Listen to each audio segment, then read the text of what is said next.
So when you're doing the graphs, if it's giving you a fraction, you want to change that. 2 to the negative 1 is the same as 1 over 2. We're going to think of it as 2 to the negative 1 to the x plus 2, and then it's minus 2. So our parent function is 2 to the x. So we're going to list all those out. We're going to do 2 to the 0, 2 to the 1, 2 to the 2, 2 to the third. So when you do all those exponents, you get 1, 2, 4, and 8. So our x values are 0, 1, 2, and 3. And then our y values are 1, 2, 4, and 8. This shifts left 2 because of that plus 2, and down 2 because of the minus 2. So I'm just going to pick a graph to draw this on. I'll do this one since that's kind of where I'm set up. Left 2, down 2. That would be our origin when we shift it. Now, the negative up there in front of the x makes all of your x's negative. It's in front of the x, so it makes all your x's negative. These are your x's. So negative 0, that doesn't do anything. Negative 1, negative 2, negative 3. So that gives us points to plot. Negative 1, comma 2. Negative 1, up 2. Let me start with 0, 1 first. Then negative 1, up 2. Then negative 2, up 4. 1, 2, 3, 4. And then negative 3, up 8. So it has to go through all of those points, flatten out, and go with this asymptote. So match that up with the graphs. It's got the shape of this, but that's wrong. It's the first one. You got to match the asymptote, and then the points got to be close.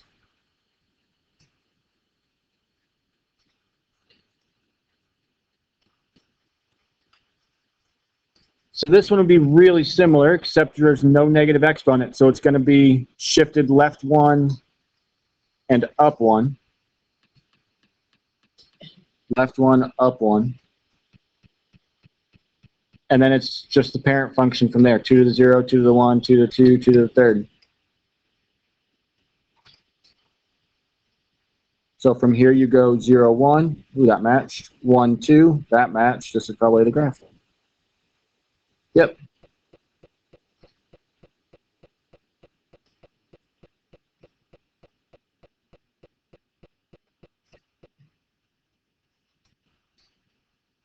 For natural log or any log, you do the same setup, but you flip your x and your y's. So this one just shifts down 3. So our origin would be down 3, down here. And they have a vertical asymptote. Logs have vertical asymptotes. And then since it's natural log, we're doing all the powers of e. So we do e to the 0, e to the 1, e squared. E to the 0, that's 1. E to the first, that's about 2.7. E squared, that's about 7.4. And then the value that goes with that would be 0, because it's just the exponents, 0, 1, 2. So from this origin, we're going to plot the point 1, 0, 2.7, 1, and 7.4 up 2. So it's that shape, but it's got to be shifted down more. So it must be this graph.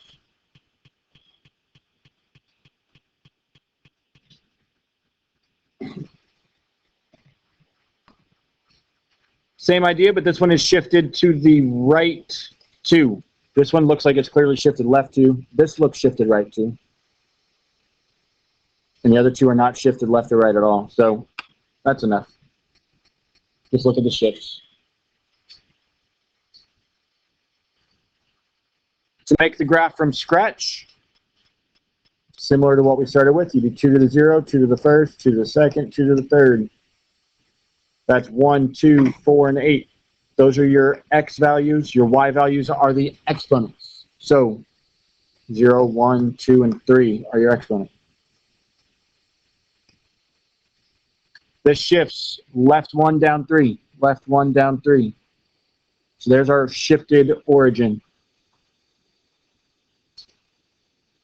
and you go 1, 0, 2, 1, 4, 2, and 8, 3. And you have to follow the asymptote, which is going to go through that shifted origin.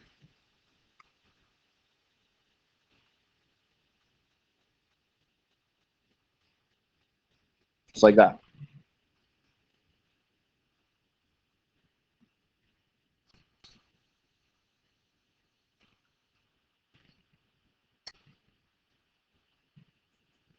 So to make an exponential graph, whatever the base is, 2, that's what we're going to use for our parent function. 2 to the 0, 2 to the first, second, and third powers. You get 1, 2, 4, and 8. And the graph is shifted, right 1, up 3. Right 1, up 3. There's our shifted origin. From that origin, we're going to plot these points. 0, 1.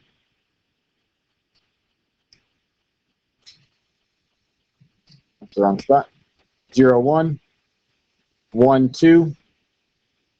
2, 4. And then 3, 8 will not fit from there. They have horizontal asymptotes.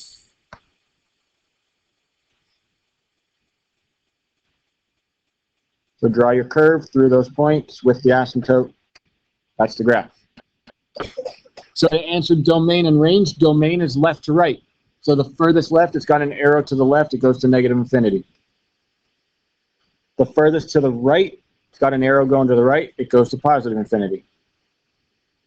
The range is low to high. The lowest it goes is the asymptote right here at 3. And then the highest, it goes up to infinity.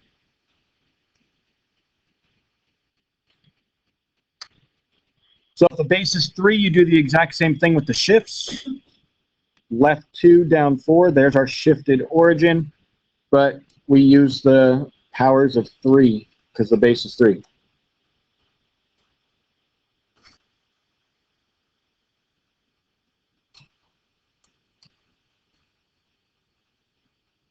So from this origin, we go 0, 1, 1, 3, 2, 9 would be up there. And it has to go with the asymptote, the flat line right here.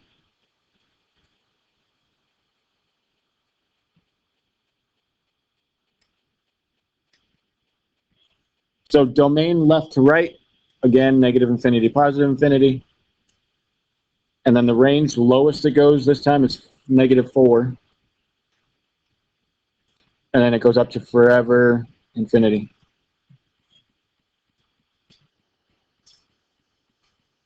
To determine whether two functions are inverses, there's 2 ways to do it. One of them is to pick either function and find the actual inverse. So you find the inverse, you switch x and y, so this is y. You switch x and y, so you call that x, and then that would be 2y plus 5. So this is the way to find the inverse. We're just going to find if that's what we get. Now we have to solve for y, so we would subtract the 5. That's x minus 5. And then we got 2y, so we're going to divide everything by 2. So that's x over 2 minus 5 over 2 equals y. X over 2, that's 1/2 x. 5 over 2. Yeah, they're inverses. And this is our justification. We just did the work, we found the inverses.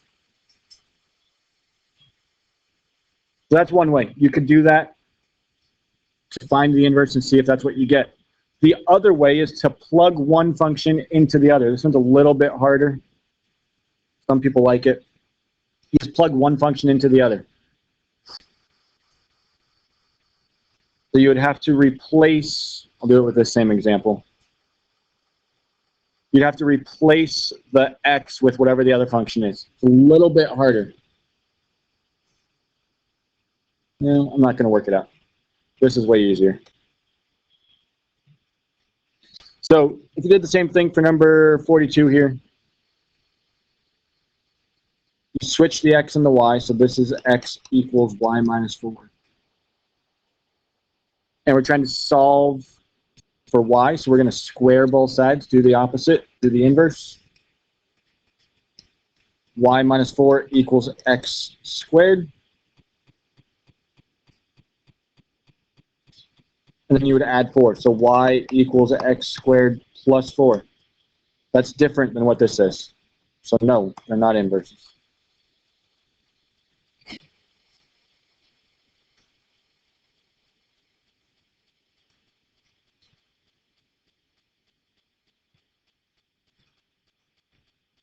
So for all these population questions, they all use the formula for continuous compound interest, basically. EPERT.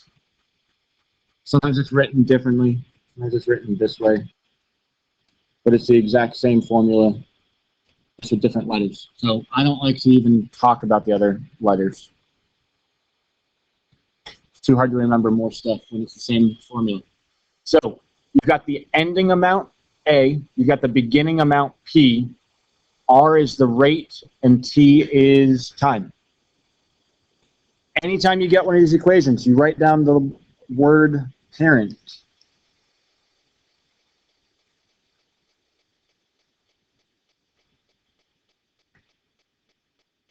And when you get to the E or N, it's one or the other. You don't have both. Because the other formula looks like this. 1 plus R over N to the NT. So if there's not an N in the formula, then there's an E in the formula. So you only pick one of those. That's it. There's either an E or an N. So it's the word parent. It's either E or N. You got to pick one. So when you're setting up the problem, pulling out everything we know, P, there's 1,278 wolves this year. So that's how many we're starting with. How many wolves will there be in 8 years? So we're trying to find the amount. The rate is 4%, so that's 0.04. And it's an increase, which means it's positive. If that said decrease, it would be a negative 0.04. Then you're looking to see if there's an N. Does it tell you how many times it's compounded? It doesn't, because it's in nature, which means we're doing the E formula. So it's this first formula, which I hinted at the beginning. There's not an N. And then time is 8 years.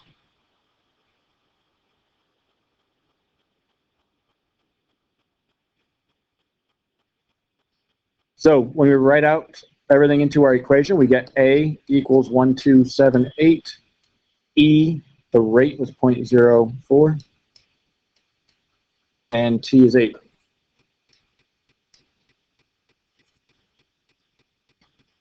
We're going to plug that into our calculator. You have to do exponents first. When you do exponents first, the exponent was E, so it's shift natural log. And then put parentheses around everything that's going in the exponent, so 0.04.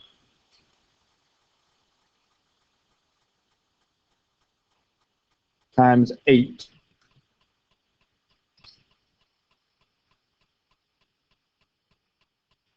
And if we look back at our equation, it was e to the 0.04 times 8 times 1278 times 1278. This would be our final answer, 1759.97. Since that's wolves, you're not going to have 0.97 wolves, so we'll round it up to 1,760.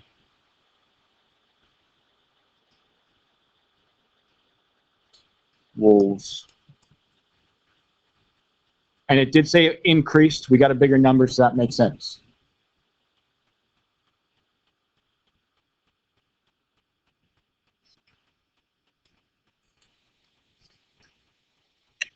Finding the sum of a series, there's a formula for it. The sum equals A1, 1 minus R to the N over 1 minus R.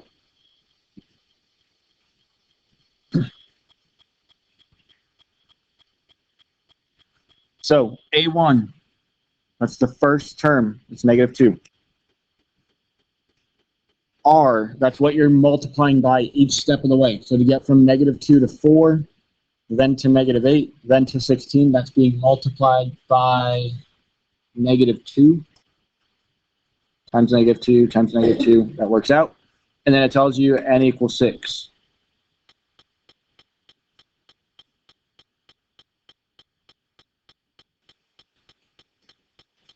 So now that you know those three things, we're going to plug them into the formula. So that's negative 2 times 1 minus negative 2 to the power of 6 all over 1 minus negative 2. So you have to start inside the parentheses first, and inside parentheses, exponents happen first.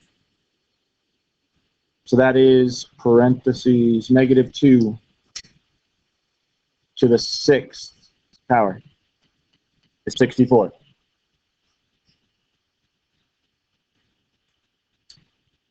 So that's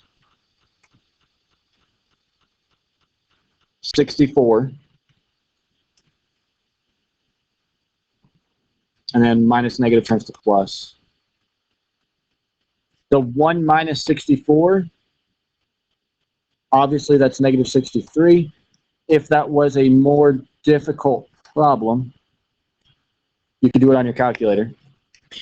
Once you get whatever the exponent is, you just do 1 minus the answer, so your shift answer. Oops, that didn't work. Shift answer, and then that'll work out for you. Then you multiply by the A1 number, which was negative 2 for our problem here, negative 2. Then you divide. We're dividing by 3. So final answer here is 42. Add up all those numbers, you get 42.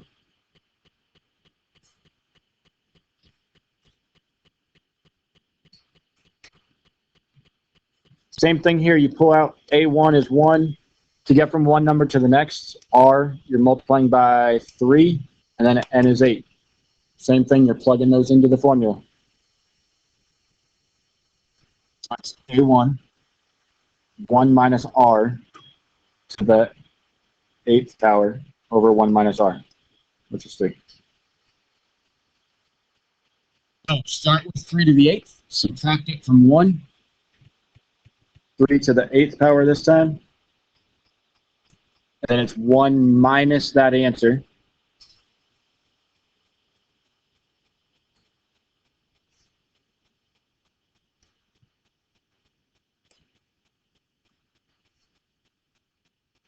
So we get negative 6560 times 1 all over negative 2. So divide by negative 2, 3280.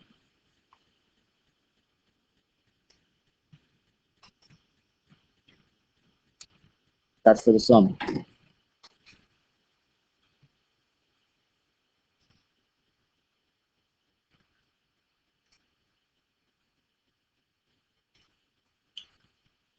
Whenever you're trying to solve for an exponent, you're going to make it into a log.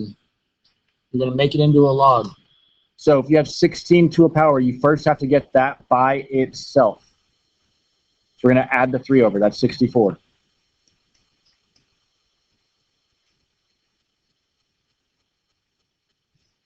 So we don't have to make that into a log.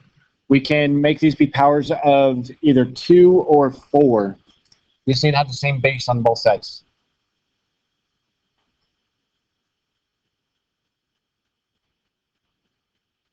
So either 2 or 4 would work. They both work out. So this is 4 squared, and this is 4 to the 3rd. So either way is okay. So it's 4 squared to the x plus 2. That's just 4 to the 3rd. When you have power to a power, you multiply them. So that's 4 to the 2x plus 4. You got to distribute.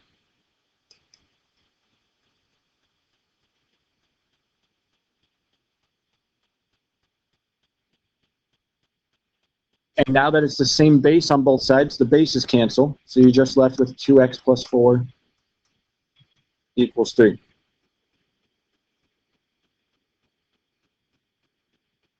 Subtract the 4 over, and then divide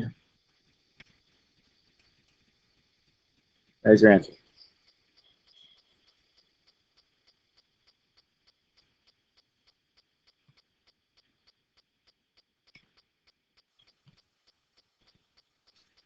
So same idea for number 48. You want to get them to be isolated first. So 8 to the 2x minus 3. Move that one over. That's 16. And you want the same base on both sides. Same base on both sides. So this is 2 to the third to the 2x minus 3. And then 16 is 2 to the fourth. So now they're both base 2.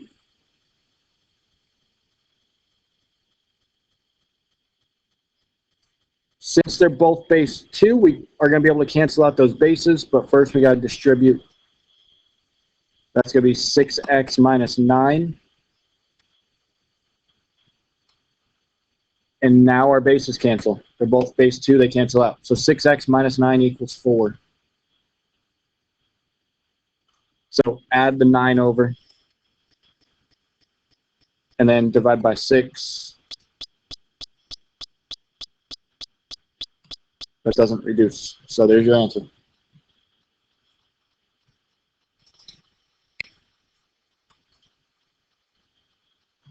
So here's another word problem. With the word problems, you always are going to start by writing the word parent so you can identify all your variables, all the parts that you need for the equation.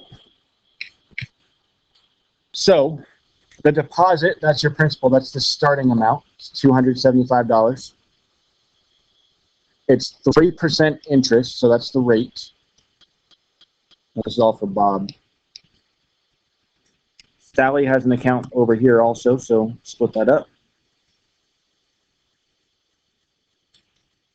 And then you write parent for her too. So her principal deposit was $250. Earns way better interest, so 0.071. Compounded annually, that means one time, n equals 1. So since we have an n, that means we do not have the e, so which means we're not using the e equation. We are instead using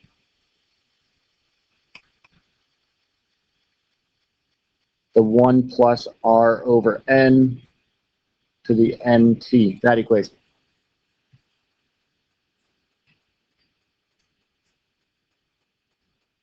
So Bob was in, his money's in the account for 4 years, Sally for 3 years. So t equals 4, t equals 3.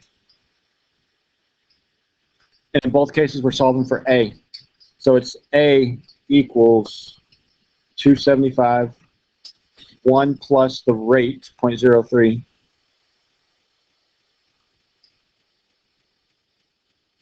Bob's was compounded annually, Sally's was compounded annually, so both those n's are 1. To the nt, 1 times 4. For Sally, you write out the same thing, 250. 1 plus 0.071 divided by 1. And then the exponent's going to be a 3. So 1 plus 0.03 is 1.03 to the exponent of 4.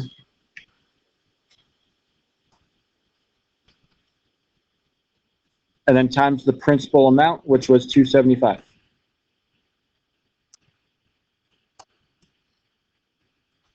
So Bob ends with $309.51.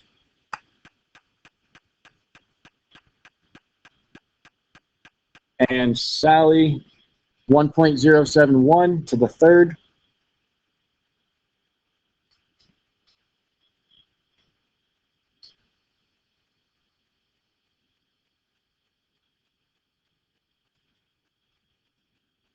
Times her initial deposit of 250. It's 307.12. So the question asks, who's going to have more money when they close their account? That is Bob. Bob.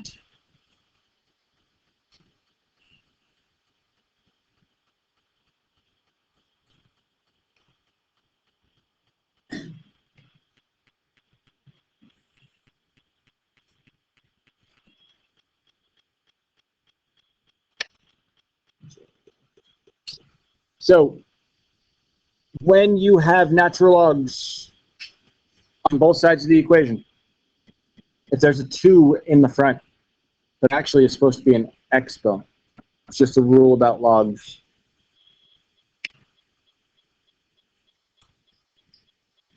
So since that's supposed to be the exponent, you have natural log equals natural log. Whenever you have the same thing on both sides of the equation, and that's all there is, they cancel out. So you can just cancel your logs. So you end up with x plus 2 equals x squared. You can do the exact same thing on this other equation at the same time here. Natural log cancels natural log, which means 5x plus 6 equals x squared. This just turns into a factoring question. So get everything on one side. X squared minus x minus 2. I moved everything over to be with the x squared. So that way the 0 is by itself. And you factor.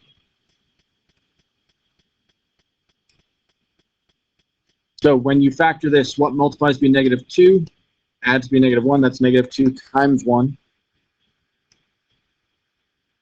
So you get two answers here. X equals 2, x equals negative 1.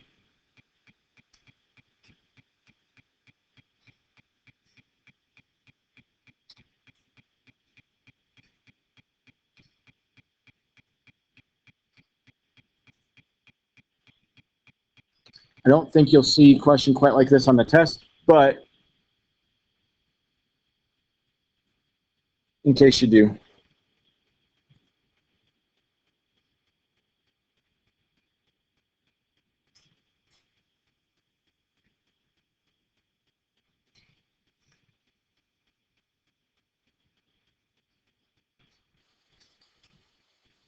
When you are evaluating logs, just ask what is the exponent. So sometimes you can do these in your head. These particular questions you cannot. So there's two ways you can type them in. You could find the way on your calculator to enter it with whatever base you want, or you just use the regular log button and you have to do it as a fraction. The 3 already looks like it's down lower. It's called the change of base formula. So you do log 7 over log 3. You just push the log button, and then 7 divided by log 3.